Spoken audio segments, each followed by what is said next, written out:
Hello, this is Estelle, and I'm here to tell you chapter 2 of the story of Message of a Master by John McDonald. When we last left our main character, he was in dire straits in his business and has a friend who has returned to town who seems to completely epitomize the sort of success that we all desire in our lives, all around health, happiness, and prosperity.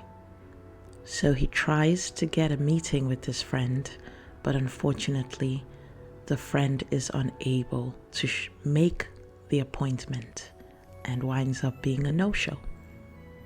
And at that point, he walks out into the night feeling sad and despondent.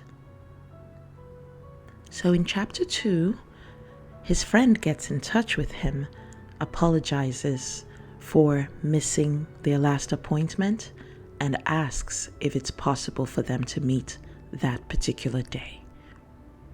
Our hero says sure, and they make an appointment.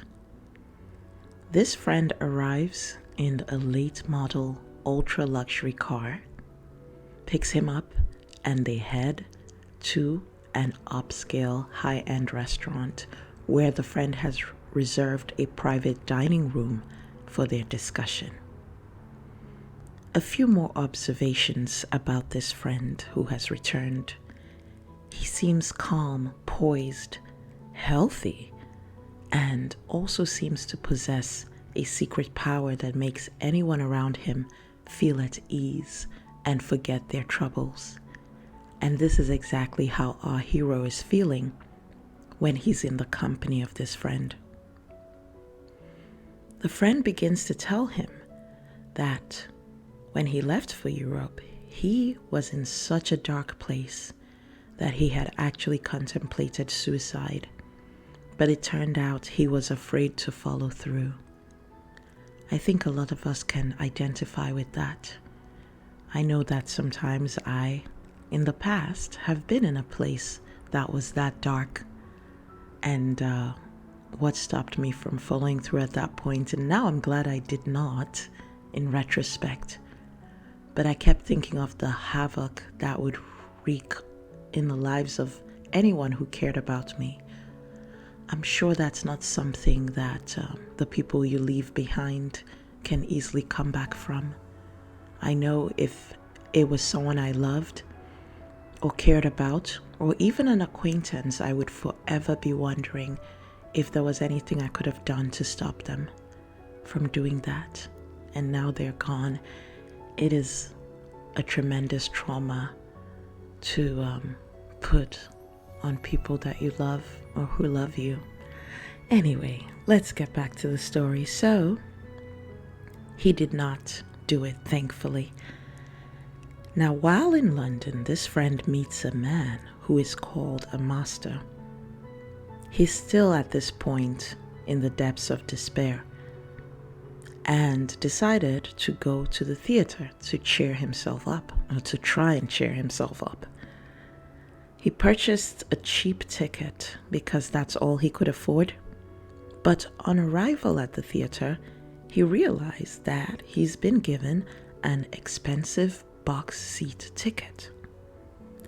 He adds that now he realizes that these kinds of synchronicities happen to just about everyone, but because we don't put our attention and focus and energy on those things, we tend to dismiss them as one-off mistakes.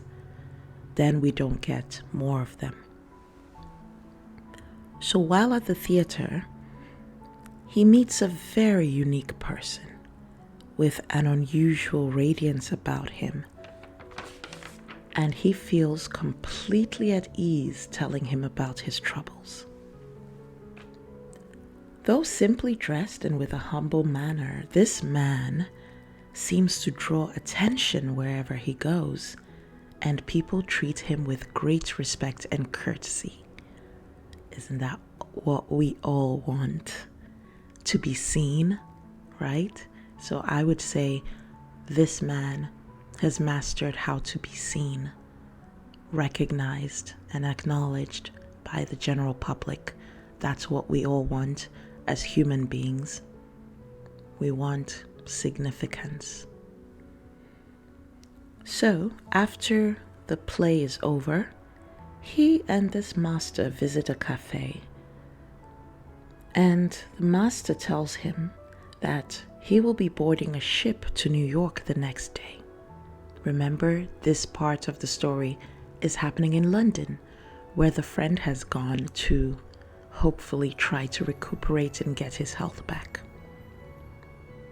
So he immediately asks the master if he can accompany him. And the master says, sure. So, on leaving the cafe, he notices that the master just writes his initials on the bill. And that's it. He doesn't actually pull out any money to pay. He writes his initials, and then they're ready to go. So the friend asks the master if he frequents that cafe often. And the master says, no, it's my first time here, but I assure you the bill will be paid. And so this is absolutely insane to think that he can just do that at a place he's never been, and that the establishment sees him in such a light that they're willing to accept his initials in lieu of actual payment. Don't try this at home unless you're actually a master, all right? But if you have not built your powers up to that level, please don't try this out. It's just a story. So, here's a direct quote. He says, I only initialed it just to show you that with the right attitude, you can control any situation. And then they leave the restaurant. So, now we're ready to get into chapter 3. The next morning, the friend rushes down to buy a ticket aboard the ship to New York, only to be told that there were no more vacancies as the ship was fully booked. Disappointed, he turns around to leave, but just a few seconds later, he's called back and informed that someone has just cancelled and that he can have the open spot. Happily, he takes it, thinking that the master must have had something to do with this, which later is confirmed. The master says to him, I made a place for you. So the friend boards the ship and visits the master on the first evening. He notices that the master's stateroom is luxuriously furnished. He has the best of everything wherever he goes. He also is the kind of person who never wants to take credit for anything. He doesn't think there's anything special about his life. He continually stresses that anyone can develop the same abilities and that anyone has the same power, but that for the most part it tends to lie dormant and unused. The same power is within all, he says, but most people tend to scatter and dissipate it or use it destructively rather than constructively. If you look back in your life, I'm sure you can see places where you exhibited great power in controlling circumstances. As a friend of mine once said, he tends to use it as a firefighting mechanism. And you might think back and see maybe you've done the same thing. You've only used it when you were in the most desperate of circumstances. Your back was up against the wall. You had nowhere else to go. And so you fought your way out, right?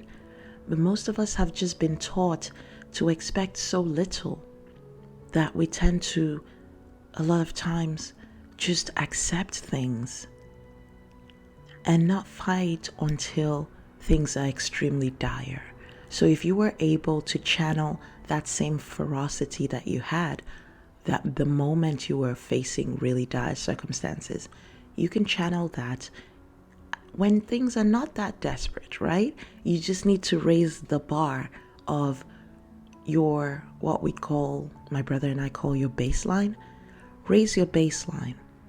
It doesn't have to get to the worst of times before you believe you deserve something better.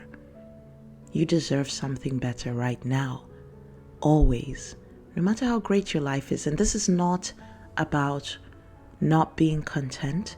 It's important to be always thankful and grateful for what we all have. As a matter of fact, that is a way of bringing in more and bringing in the greater. But it's also to know that if you're doing any good right now, maybe you could do even greater good with more resources. That's the idea. You can continue to expand your influence and significance and do more and impact more people. That's the idea. Here are a few quotes. Happiness is humanity's rightful heritage. Money is just a means to an end, since it helps to bring fulfillment in the world we live in. Therefore, wanting to acquire money is a worthy ideal and a big step towards the attainment of our ultimate goal, which should be happiness. Happiness is number one, okay? That should be the goal. Therefore, we really shouldn't be giving a lot of energy to something that, even if it brings money, destroys our happiness. That's still working backwards. Not quite the way to self-actualization. It is absurd to believe that your destiny is to lack anything that would contribute to your happiness. I know a lot of us have been told things since we were children about how we need to lower our expectations. But what's the point of doing that if it only makes you unhappy? What's the point of saying you have a spouse or a partner if your whole entire relationship is one of grief and aggravation? What's the point of saying you live in a very big, beautiful luxury house if you are just unhappy all the time and are constantly needing to distract yourself? So these are the ideas. You can't just surround yourself with a social circle just to feel like you're popular if none of them would actually be there for you when you needed them. That's ridiculous, right? So we have to start from within. That's the point. We have to start on the inside and then work outwards. That is how to do it.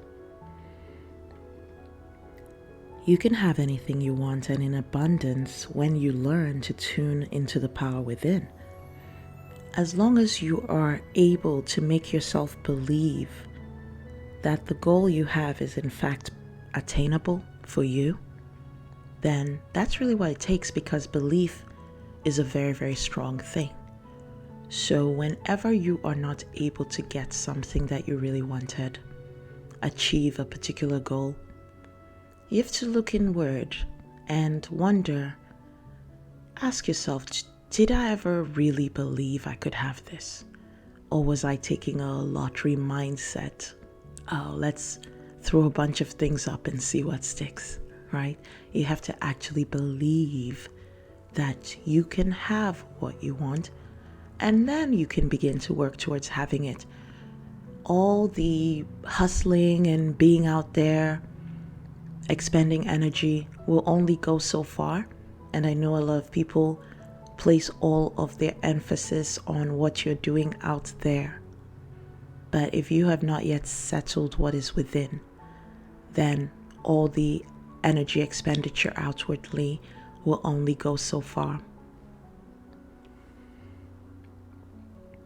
There is an easy and certain way of accomplishing any purpose. Most people only know how to make use of the difficult and uncertain way, which would be expending all the energy outwardly without even looking within. I heard someone say, and this really impacted how I thought about my goals after that day, that before they even begin to do any work towards a new product that they're going to launch, they spend at least a month just inwardly seeing that product as a success. So that's what we should all be doing, right? In the case of, for instance, if you were looking for a new job right now, you have to spend some time seeing yourself at the job that you want and do it so much that it becomes normal to you to think that you already have that job, even before you send in an application, right?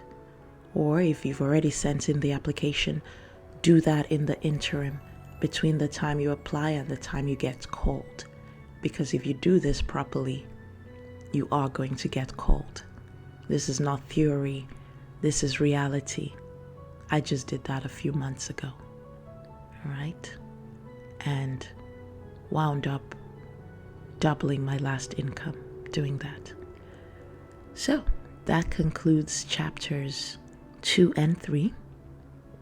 I will be back later with another set of discussions on this book. Till then, I love you.